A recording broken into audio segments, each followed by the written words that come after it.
بسم اللہ الرحمن الرحیم۔ السلام علیکم۔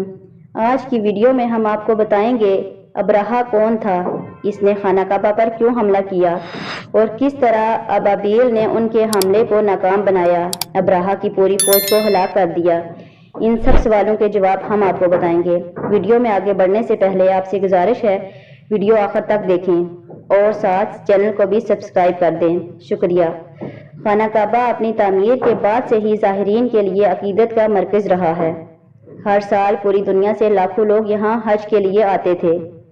اس سے دنیا بھر کے شہروں میں مکہ کو ایک خاص مقام حاصل ہو گیا تھا۔ ہمارے پیارے نبی حضرت محمد صلی اللہ علیہ وآلہ وسلم کی ولادت مبارک سے پہلے خانہ کعبہ اللہ کا گھر نہ رہا تھا بلکہ دیوتاؤں کا گھر بن گیا تھا۔ یہ بتوں سے بھرا پڑا تھا۔ عرب اور دوسرے علاقوں کے لوگ ان بتوں کی پوجا کرتے تھے۔ ہر سال انہیں نذرانہ عقیدت پیش کرنے کے لیے جمع ہوتے تھے۔ اس وقت پڑوسی ریاست یمن پر ابرہہ کی حکومت تھی۔ وہ ایک طاقتور اور مغرور متکبر حکمران تھا۔ ہر سال وہ پورے عرب اور دیگر ممالک کے لوگوں کو مکہ آتے دیکھتا۔ یہ نذرانے اور دیگر اسباب بھی لاتے تھے ساتھ۔ مکہ کے رہنے والے نہ صرف انہیں رہائش، پانی اور خوراک جیسی خدمات فراہم کرتے بلکہ ان کے ساتھ تجارت بھی کرتے۔ اس طرح حج نہ صرف ایک روحانی بلکہ ایک تجارتی اجتماع بھی بن جاتا۔ ابرہہ کو یہ دیکھ کر بے حد حسد ہوا۔ وہ چاہتا تھا کہ لوگ نذرانے اور طائف لے کر اس کے ملک میں آئیں۔ وہ جانتا تھا کہ لوگ خانہ کعبہ کی وجہ سے مکہ آتے ہیں۔ اس نے سوچا کہ اسے اسی طرح کی جگہ یمن میں بنانی چاہیے۔ اس نے اپنے شہر میں ایک عظیم و شان معبد بنوایا اور عرب کے نئے روحانی مرکز کے طور پر اس کی تشہیر شروع کر دی۔ اس نے دعویٰ کیا کہ اس کا معبد کعبے سے بڑا اور بہتر ہے اور اس کا شہر مکہ سے زیادہ خوبصورت اور ترقی یافتہ ہے۔ اس نے تجارت کی خواہش رکھنے والوں کے لیے زیادہ اقتصادی مواقع فراہم کرنے کا وعدہ بھی کیا۔ غرض یہ کہ اس نے اپنے معبد کو زائرین کی توجہ کا مرکز بنانے کی ہر ممکن کوشش کی۔ لیکن لوگ تجارت کے مواقع یا بہتر سہولیات کے لیے کعبہ میں نہیں آتے تھے۔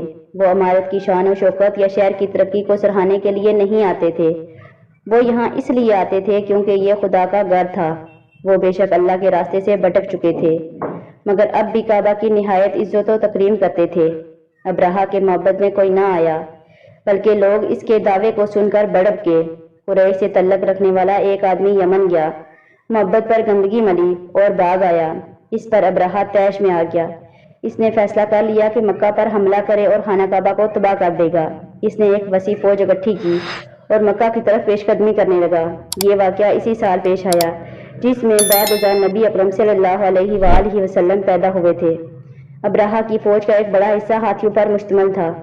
راستے میں کہیں عرب نے انہیں روکنے کی کوشش کی مگر کوئی اس کی فوج اور ہاتھیوں کی قوت کے آگے ٹھہر نہ سکا۔ اس وقت نبی اکرم صلی اللہ علیہ وآلہ وسلم کے دادا حضرت عبد المطلب خانہ کعبہ کے متولی کی خدمات سر انجام دے رہے تھے۔ جب آپ نے حملے کے بارے میں سنا تو اپنے لوگوں کو مشورہ دیا کہ وہ ٹھہر کر مقابلہ کرنے کے بجائے پہاڑیوں میں پناہ لے لیں۔ ان کا پختہ یقین تھا کہ اللہ اپنے گھر کی خود حفاظت کرے گا۔ یہی بات انہوں نے ابرہہ سے بھی کہی جب وہ ان سے اپنے اونٹوں کی واپسی کی بات چیت کرنے گئے جو ابرہہ کی فوج پکڑ کر لے گئی تھی۔ لوگ شہر سے نکل کے حضرت عبد المطلب اپنے چند قریبی ساتھیوں کے ساتھ وہیں رہے۔ ابرہہ کی فوج مکہ کی طرف بڑھی۔ جب ابرہہ کا ہاتھی مکہ کی سرحد پر پہنچا تو بیٹھ گیا۔ اسے اٹھانے کی بہت کوشش کی گئی مگر وہ اپنی جگہ سے ذرا بھی نہ ہلا۔ اسی وقت ابابیلوں کا ایک جھنڈ نمودار ہوا۔ ان کی چونچوں اور پنجوں میں مسور کے دال کے دانوں کے برابر کنکر دبے ہوئے تھے۔ ابابیلوں نے ابرہہ کی فوج پر ان کنکروں کی برسات کر دی۔ جس کسی کو بھی یہ پتھر لگا وہ اسی وقت یا تھوڑی دیر بعد ہلاک ہو گیا۔ ابرہہ بھی یمن کی طرف بھاگا لیکن اللہ کے بمباروں کے ہاتھوں بری طرح گھائل ہو گیا۔ اسی سلطنت میں پہنچنے سے پہلے اس کی جان نکل گئی۔ ابرہہ کی موت سب کے لیے ایک عبرت ہے۔ جو لوگ اللہ کے سامنے سرکشی دکھاتے ہیں اذیت ناک اور ذلت امیز موت ان کے مقدر میں لکھ دی جاتی ہے۔ جب اللہ آپ کو سبق سکھانے کا فیصلہ کر لے تو کوئی آپ کو بچا نہیں سکتا، چاہے آپ کتنے ہی طاقتور اور مغرور حکمران کیوں نہ ہوں، آپ کی فوج چاہے کتنی بڑی کیوں نہ ہو، اللہ کے سامنے کوئی نہیں ٹھہر سکتا۔ اللہ پاک ہم سب کی حفاظت فرمائے اور برے انجام سے بچائے۔ اگلی ویڈیو میں پھر ملاقات ہوگی، تب تک اجازت دیں۔ اللہ حافظ۔